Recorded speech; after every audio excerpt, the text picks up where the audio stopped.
How's it going? My name is Jacob Neville. I'm going to show you how to do the incline dumbbell bench press. Alrighty, to start this movement, I'm going to sit all the way back on my bench. I'm going to pick up my weights and place them on my lap, like so. Alrighty, I have my weights on my lap. I'm ready to go. I have good posture. My head is up. My chest is out.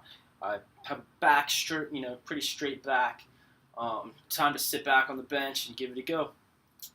So to do this, what you're going to do is use your legs to kick the weights up just over your shoulders, like I'm about to show you. Okay, so we got the weights just over our shoulders. We have our back straight, our chest out, head, everything against the bench. We are in good form right now. So I'm going to push the weights up. Slowly and controlled, I'm going to lower the weights down to the starting position. This is the eccentric phase of the movement. Now I'm going to press them back up again. That was the concentric phase. Going to slowly lower the weights back down. And then I'm going to press them back up. Concentric movement was the press. Eccentric movement is the pull. As you can tell, I have very good control of the weight. I'm not shaking. I'm not moving too statically. Just pushing. Slowly bringing the weight back down, straight down to the starting position. Chest stays popped out. I'm just performing the movement now. So here you go. That's how you do the dumbbell bench press on an incline bench. Hope you enjoyed the video. How's it going? My name is Jacob Neville. I'm going to show you guys how to do the basic plank. This exercise is great for targeting the rectus abdominis, transverse abdominis, and gluteus medius and gluteus maximus primarily. Other than that, you're going to hit your shoulders, your brachialis, your biceps, your triceps, forearms, pretty much everything across the board that's going to keep your body stable. So let me show you how to do it. Alright. You're going to get on your forearms with your elbows about even with your shoulders, like so. Now, you're going to put your body into the push-up position. This is, for people who have practiced it. Some people might just start on their knees and their forearms like this, and then do other moves to work up to it, like put a forearm out, balance on one arm at a time for 20 seconds, do one forearm and one leg up, like this. But once you get down, holding the basic, plank position, while in the modified position, you can work up to doing on your feet, like so, like you're in the push-up position. Alright, now when you do the plank, the trick, keep your gluteus medius, gluteus maximus, rectus abdominis all flexed, intense, and this is going to help you keep your back straight from pretty much your head to toe. That's the key here with this exercise to ensure proper form, is to keep a proper posture, keep a straight back, and the way you do that is by flexing the muscles I have just described. And so another key is for the transverse abdominis, you want to activate that by sucking your belly button in, and that's also going to help you get that nice cut six-pack look and help you suck your belly button so you actually appear thinner, and it's a better way to perform this exercise. So, see, I've got my elbows about in line with my shoulders and my forearms on the ground. I've got my abs tense.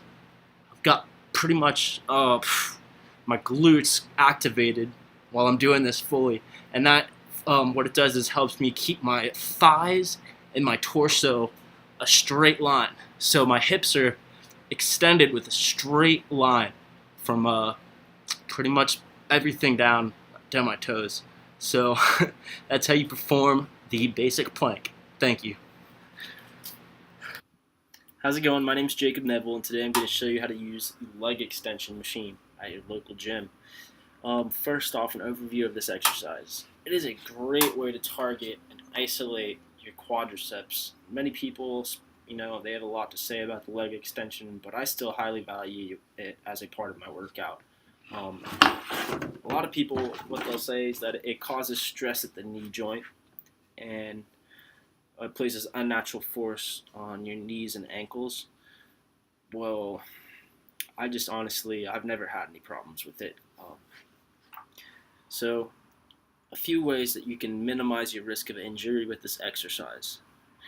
first off, use light weight because this is an isolation movement, so you don't want to use you don't want to go for maybe 6 reps, 4 to 6 reps. That's just ridiculous. You should really be using like 10 reps, probably 3 sets of 10 to 15 with this exercise, just because, like I said, it's an isolated move, and it targets your quads, which are the 4 muscles on the front of your thigh.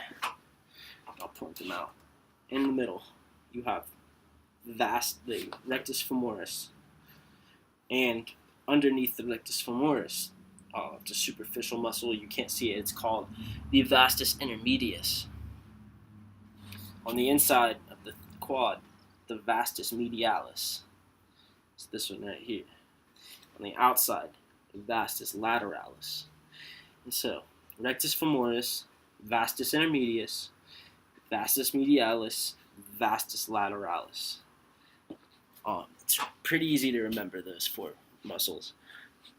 So the way that this exercise targets them is it's a pushing movement, and those movements, they help you, with the squat, they help you push your body weight and the extra weight off the ground.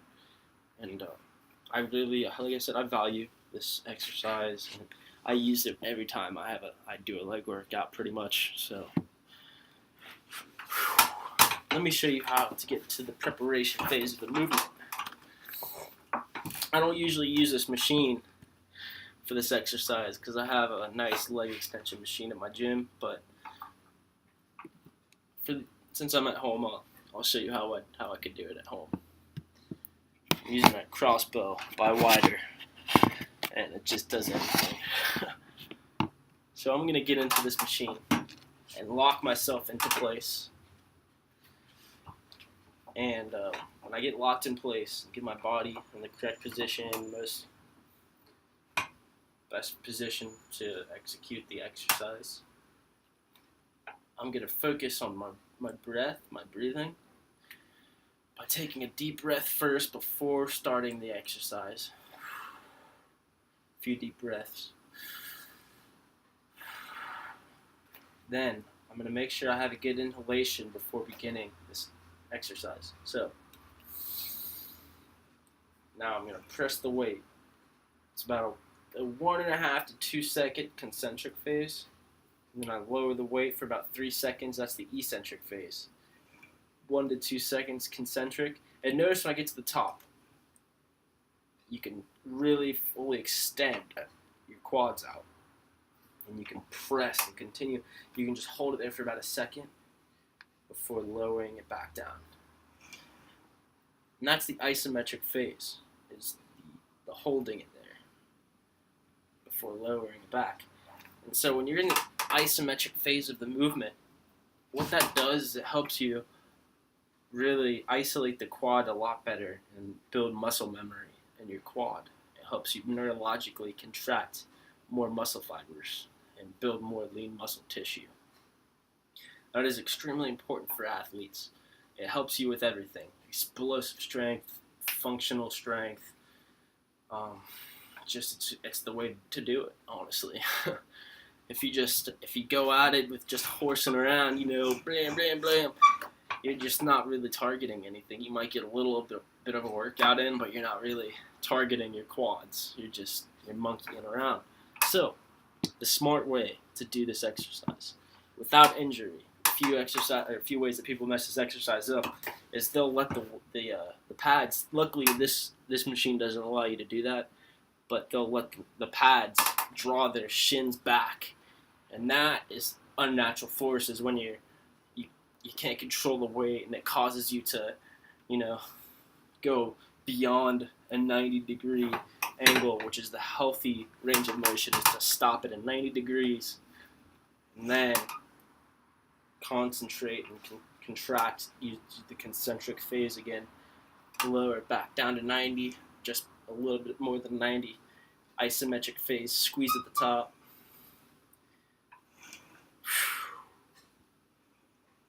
And you can see which way the fibers are going with this.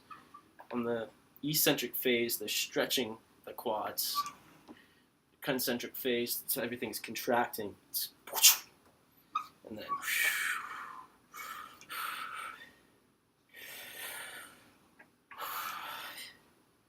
So to palpate, you can have your hands about there. But usually I like to grasp something like the bench I'm sitting on when doing this exercise.